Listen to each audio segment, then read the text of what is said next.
king, yo. It's about a thing.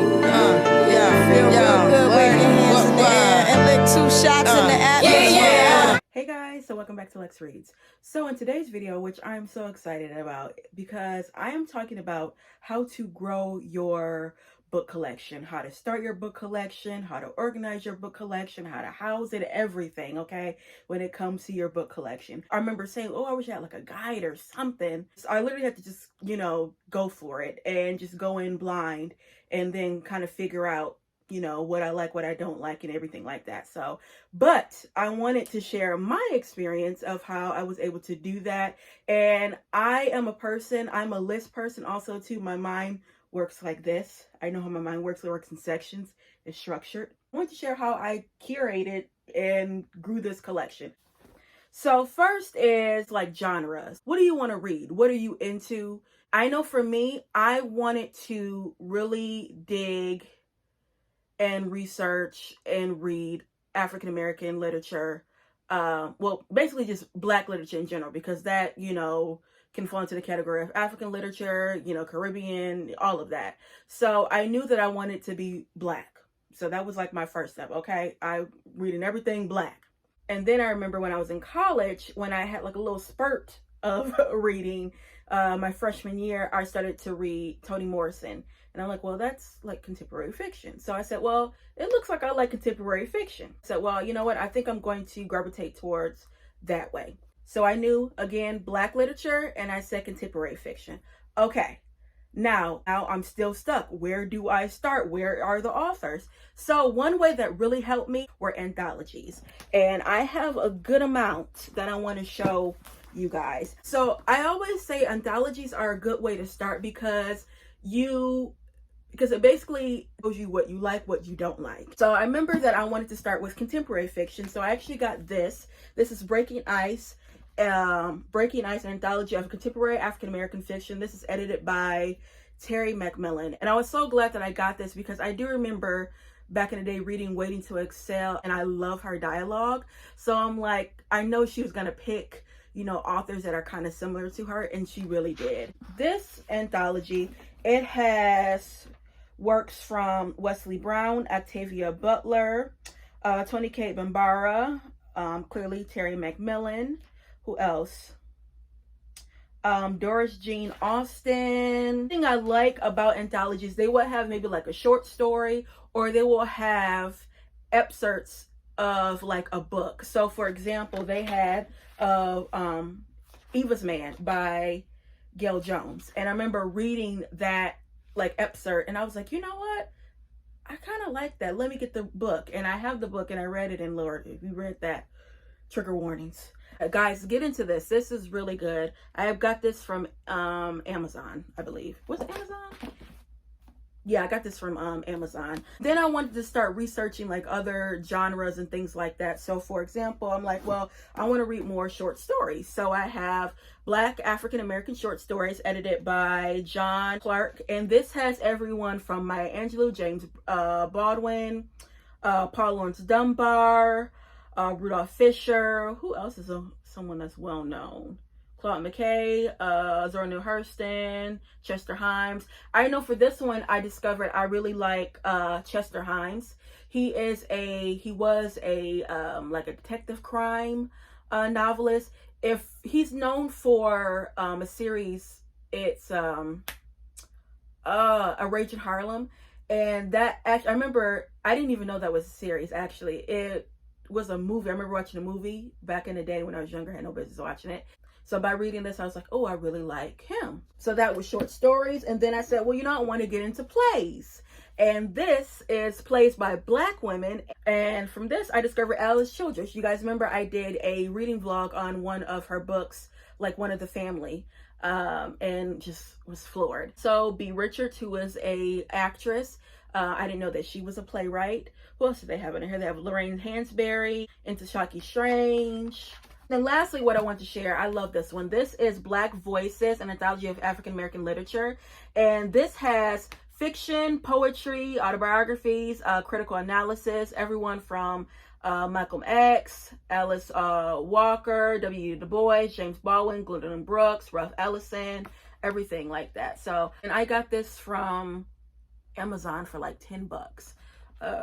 So yeah, so anthologies are the way to go. If you don't know where to start, if you don't know what genre you like or anything like that, start with the anthologies. I promise you, they are going to be a lifesaver. Okay, next, the most important thing, cost. How I'm gonna buy these books.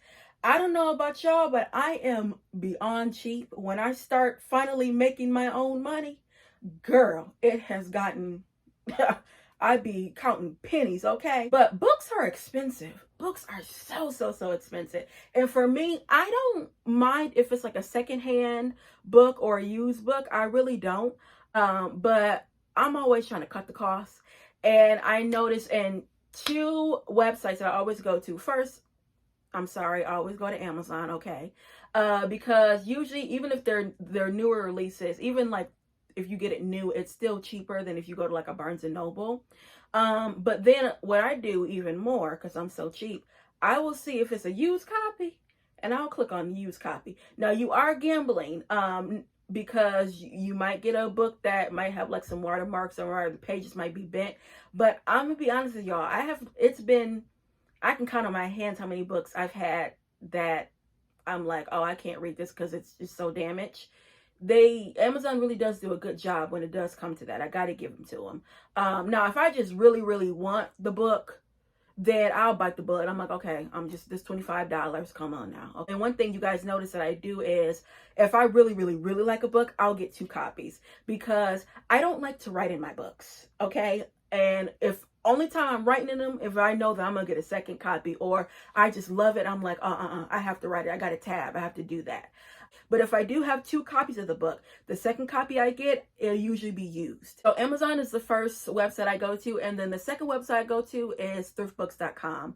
Love thriftbooks.com. I'll put the link down below. I've gotten so many books from there. Their books, girl, $3 to $5. I think the most I've paid for a book there has been like $6.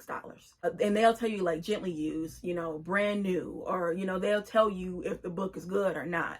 And the prices are just crazy. And also too, the shipping is free and you don't have to wait a long time. I've made about 4 or 5 days, a week tops. Thrift Books, if you guys haven't shopped at Thrift Books, I would highly recommend it.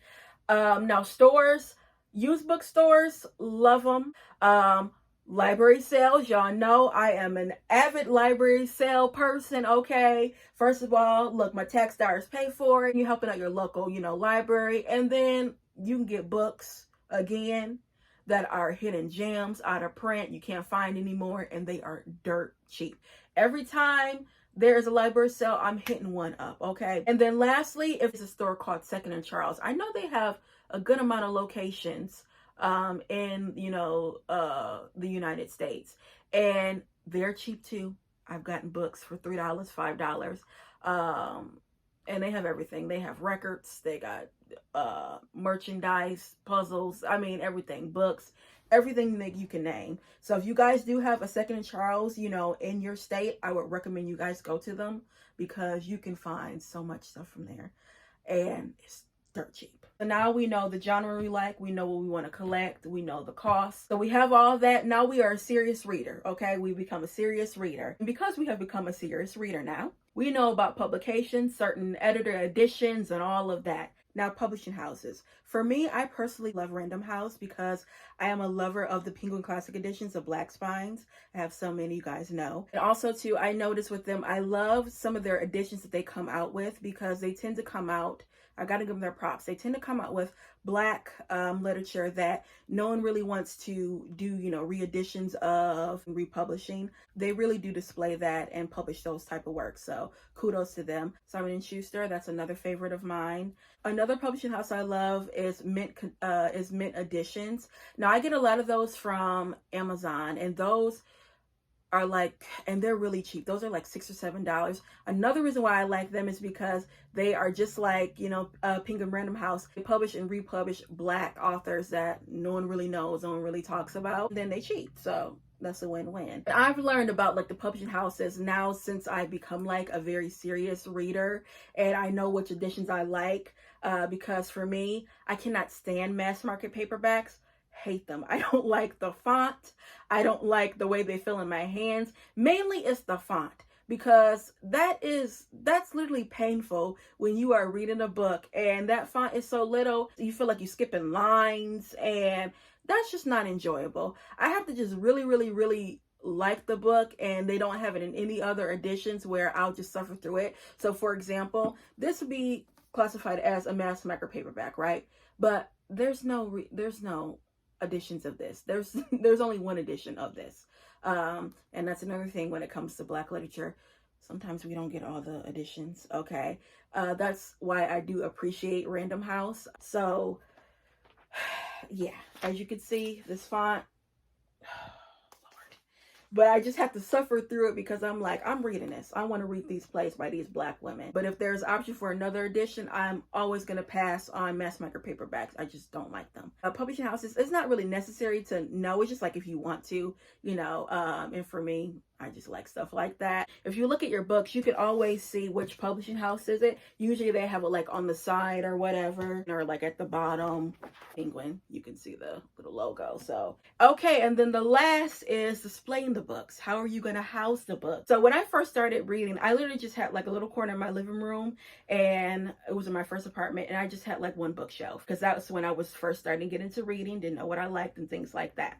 So I just had that one bookshelf, and I remember it had everything that was like African literature, because at that point, back in 2019, that's the only thing I was reading was African literature. Then I realized, okay, Alexis, you have a lot of books, and I could not see all of them, and that was bothering me, because sometimes I would buy duplicates of books. And again, I could not see the books. I just wanted to at least see them. So I was like, well, you have a 2-bedroom.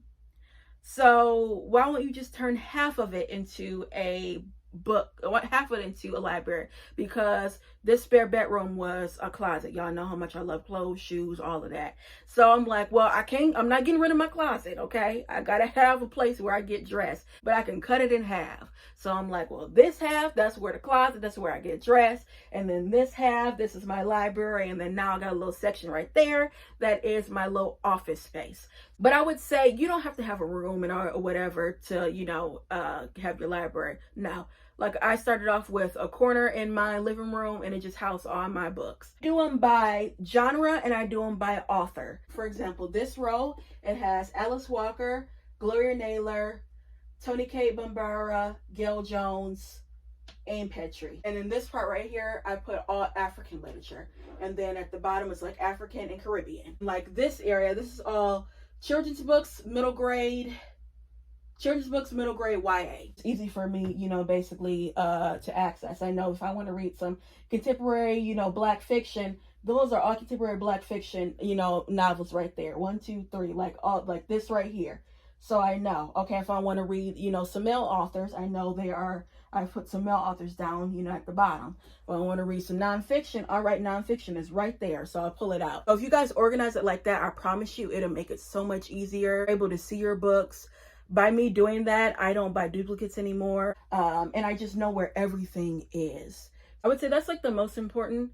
Make sure you make sure you place the books in a certain, you know, manner. Some people do it by, you know, color or just by genre. I would say a good website to look at is Pinterest. I got a lot of ideas from Pinterest of how I wanted the books to look, also how I wanted to place the books. When you do have a lot of books, if you notice, I have some facing up, I have some, you know, stacked up. I got that idea from Pinterest. Then I also can place more books on the shelf because I have more room. So if you do display your books in a certain way, you can have more space on the shelves. So yeah, guys, that is it when it comes to creating your library, when it comes to collecting and everything like that. You guys know how much I love stuff like this and putting books in place and everything. It just brings me so much joy. So yeah, guys, that's all I have for you. I'll be back for Black Books. Bye.